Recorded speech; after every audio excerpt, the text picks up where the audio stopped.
Você disse, Márcia? Ele perguntou atônito, o rosto perturbado na luz ofuscante. Em meio ao rugido da explosão e dos escombros, um nome proferido deixou Chirone perplexo. Quase instantaneamente, as garras flamejantes da explosão caíram, criando um choque terrível. Uma explosão violenta irrompeu, a pressão terrível jogando tudo para longe, mergulhando tudo em um mar de fogo destrutivo. Imediatamente, o rosto de Chirone endureceu, seus olhos azuis brilhando com um brilho frio. Uma linha de raciocínio passou como eletricidade, a mente confusa com peças incompatíveis.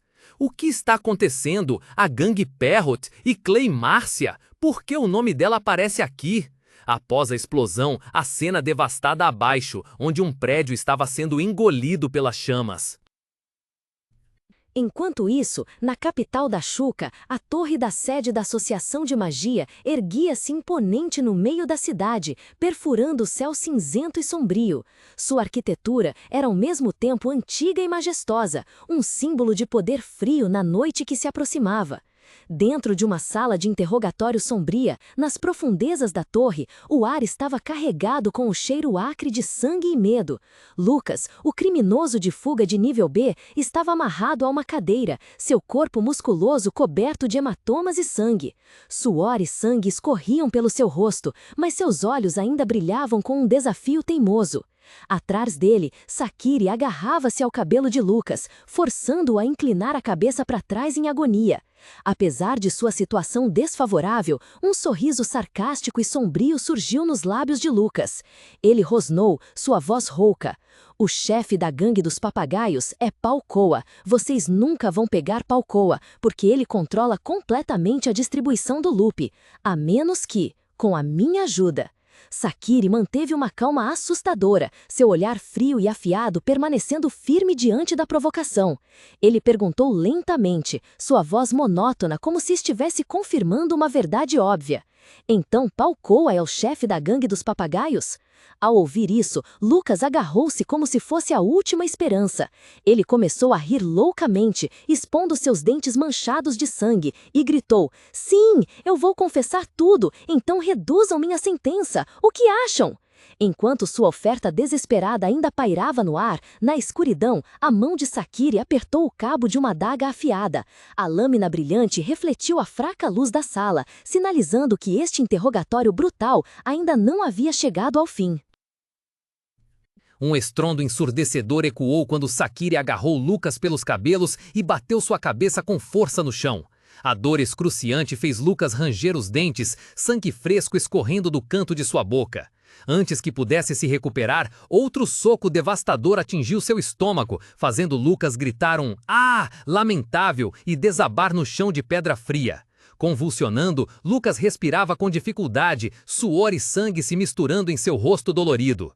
Acima, Sakiri estava ali, friamente, sua camisa já manchada de sangue, a mão segurando firmemente uma faca afiada.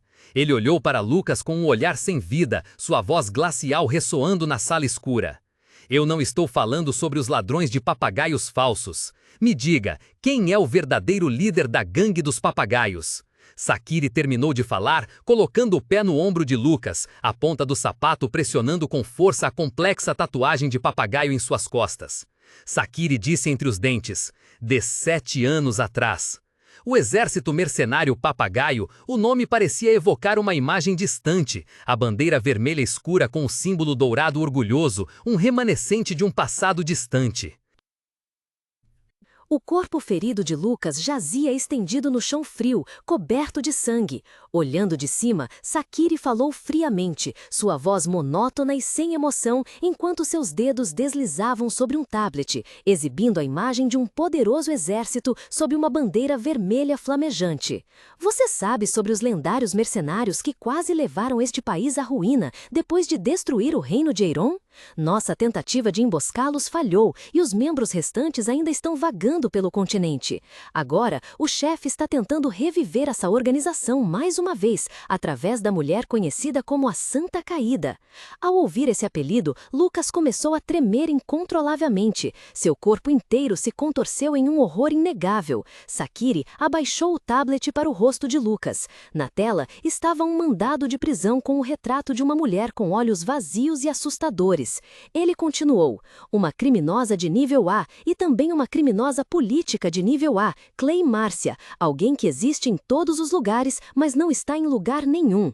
O rosto de Lucas se contraiu. Ele rangeu os dentes, suor frio escorria, seus olhos arregalados cheios de terror absoluto diante do nome e da imagem. Sakiri relatou com uma expressão tensa, o sangue seco em sua bochecha, acentuando ainda mais o cansaço em seus olhos. Ele ergueu a pasta de mandados de busca com a foto de Márcia, a voz revelando desespero. É impossível rastreá-la. Cada testemunha diz uma coisa diferente e nem sabemos se ela é uma maga. Em sua mente, Sakiri se perguntava desesperadamente: afinal, qual é o poder daquela mulher? Em outra sala, sob a luz fraca que entrava pela grande janela, uma figura apareceu. Márcia estava de costas, seu cabelo curto e preto ondulando levemente. Seus olhos vermelhos brilhavam na escuridão, e em suas costas nuas havia uma tatuagem grande e intrincada de um papagaio abrindo as asas. Ela entrou na base da gangue Papagaio, confrontando diretamente o líder gordo. Palcoa, ela chamou, sua voz fria e decidida. Seus olhos brilharam com um raio vermelho. Com uma voz cheia de poder, ela ordenou: saiam do loop. Imediatamente, um boom violento ecoou. Márcia, com uma força brutal, agarrou os cabelos de Palcoa e bateu sua cabeça com força na mesa, rachando-a. Testemunhando aquela cena, Giz ficou paralisado, sem conseguir articular uma palavra. Seu rosto estava machucado, com sangue escorrendo de um ferimento no olho, mas a dor física não era nada comparada ao choque absoluto que transparecia em seus olhos arregalados. No chão frio, Palcoa, o líder cruel, lutava para se levantar, apoiando-se nas mãos. O sangue de um corte na testa escorria, tingindo um lado do rosto de vermelho. A mão com a tatuagem de papagaio apertava o chão, tremendo de raiva.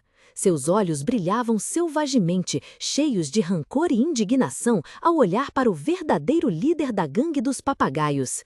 Ele rosnou, cada palavra como se estivesse sendo rangida entre os dentes. Por quê? Por que você apareceu? Com o sangue seco grudado nas pálpebras de Palcoa, Giz olhou fixamente para a cena diante de seus olhos. Ele não conseguia acreditar no que via. É aquele Palcoa que eu conheço? Palcoa virou o rosto com amargura evidente em sua voz. Depois de nos jogar naquele maldito reino de Eiron. Ele cerrou os punhos com tanta força que os nós dos dedos ficaram brancos. Depois olhou para cima, mostrando os dentes, com um dente de ouro brilhando horrivelmente. Agora você quer aparecer e bancar a família? Em meio ao caos, Palcoa tremia de fúria, as veias do pescoço saltando enquanto ele rugia para a figura calma no canto escuro. Você matou todos, minha família, meus irmãos e meus amigos, tudo porque você foi enganado como um idiota. Em completo contraste com a fúria dele, Márcia apenas curvou os lábios em um leve sorriso, seus olhos vermelhos brilhando com frieza e crueldade sobre a luz fraca que entrava pela janela. Por um momento, as memórias voltaram, trazendo a imagem de um dia ensolarado. Márcia, com um sorriso radiante e olhos brilhando com gentileza, alegremente ergueu um saco de pães. Ela entrou no quarto dilapidado, onde crianças de rua estavam reunidas, e ofereceu o saco. As crianças, inicialmente hesitantes, rapidamente se aproximaram, seus rostos jovens iluminados com alegria. Uma menina com tranças pegou um pão da mão de Márcia, abraçando-o com alegria e mordendo um pedaço grande, um sorriso feliz se abrindo em seus lábios. A realidade brutal retornou repentinamente. Em meio aos escombros, uma voz fraca e irregular ecoou do chão. Capitão! Era a mesma menina com tranças de antes. Agora, ela jazia ofegante em uma poça de sangue, seu rosto bonito sujo e machucado, seus olhos arregalados, cheios de dor e choque ao dar seu último suspiro.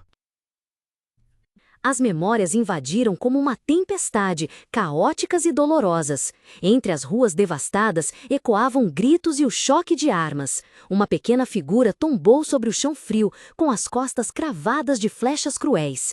Sangue vermelho vivo escorria do canto da boca, mas as últimas palavras de despedida ainda escaparam, fracas mas angustiantes. Corra, irmã, corra!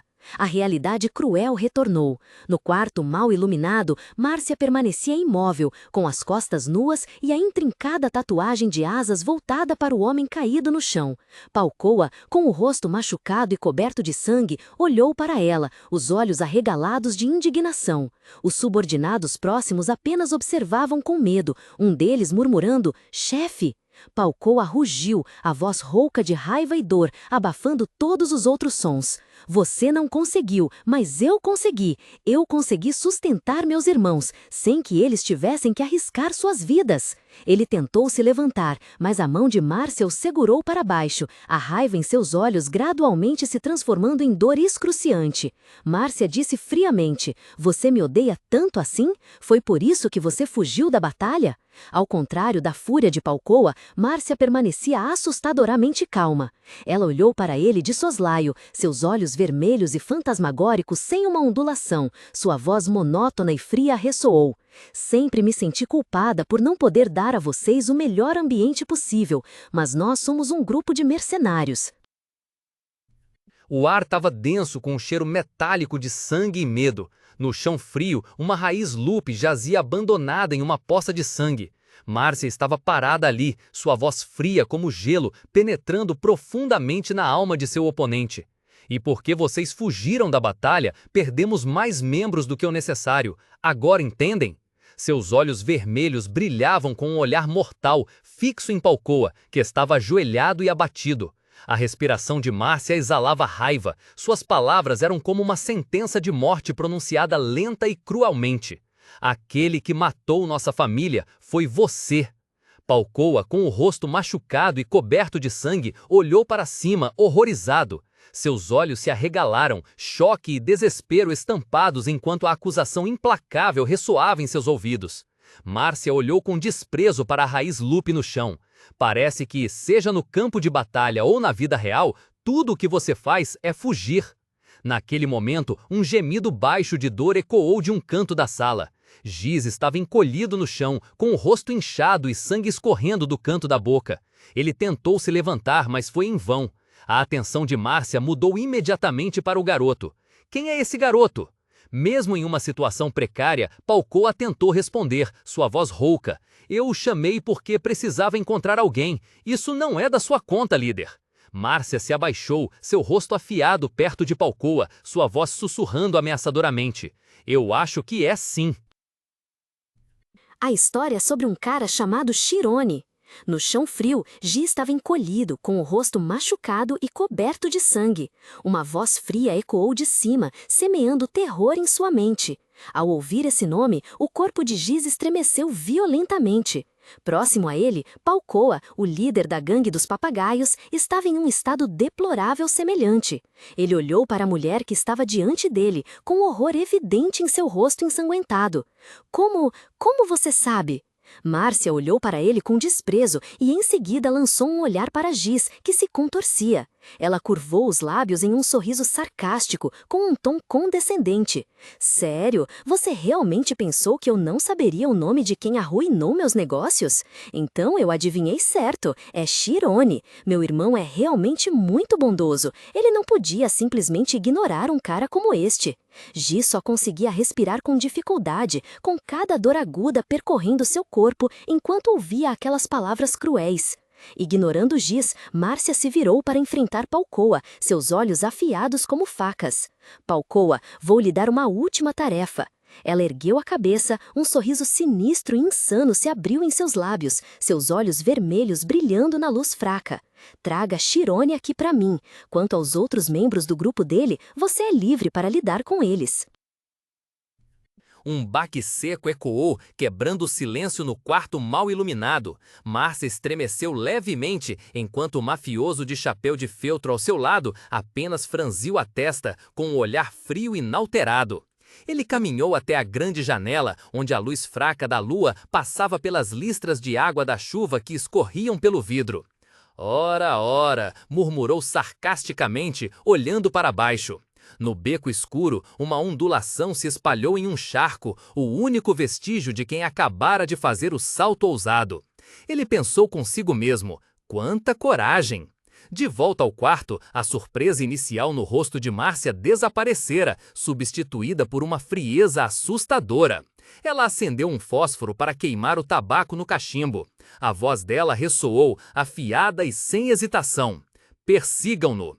Imediatamente, a noite e a chuva torrencial lá fora foram rasgadas pelo som seco de tiros. No meio da tempestade, o mafioso apontou friamente a pistola fumegante para a frente, as cápsulas quentes sendo ejetadas do tambor, caindo em cascata no chão encharcado. A noite caiu com uma chuva torrencial, lavando toda a ilha em água fria. No topo de um penhasco íngreme com vista para a vila costeira, um homem com um casaco branco e um chapéu de feltro estava parado em silêncio, sua figura se destacando entre seus subordinados vestidos de preto. Ele olhou para a pequena ilha ao longe, onde um incêndio acabara de começar furiosamente. Seu olhar era afiado, cruel, sem uma única emoção, mesmo com a chuva batendo em seu rosto. Ele observou silenciosamente uma enorme coluna de fogo subir da ilha, engolindo as casas de madeira e os coqueiros em um mar de chamas ferozes. Então virou as costas e foi embora. Na floresta densa e úmida não muito longe dali, Chirone e seus amigos haviam escapado da morte por pouco. Suas roupas estavam rasgadas, cobertas de lama, prova de uma luta pela vida. Rian, com um rosto determinado, estava carregando giz, inconsciente nas costas. Atrás, Amy ficou em silêncio, seus olhos cheios de preocupação e tristeza enquanto olhava para Chirone. Chirone ficou imóvel na chuva, com as duas mãos cerradas em punhos. Ele olhou para o fogo devastador ao longe, seus olhos azuis marcados por uma raiva extrema. Ele rangeu os dentes, sua voz sussurrada, quase abafada pela chuva, mas cheia de dor e determinação inabalável. Clay e Márcia. A chuva continuava a cair torrencialmente, lavando a sujeira e o suor do corpo de Chirone, mas não conseguia acalmar a angústia em seu coração. Gotas geladas escorriam por seus cabelos loiros emaranhados, encharcando a camisa esfarrapada, manchada de queimaduras. Ele ergueu o rosto delicado, porém exausto, para o céu, permitindo que a chuva o açoite. Seus olhos azuis brilhavam com determinação e uma pergunta dolorosa ecoava em sua mente, um sussurro perdido no meio do bramido da chuva: por que eu? Chirone olhou para longe, na encosta íngreme, onde um fogo feroz consumia a casa. Colunas de fumaça preta subiam para o céu noturno, misturando-se com as chamas vermelhas e brilhantes. O grupo escapou por pouco da explosão.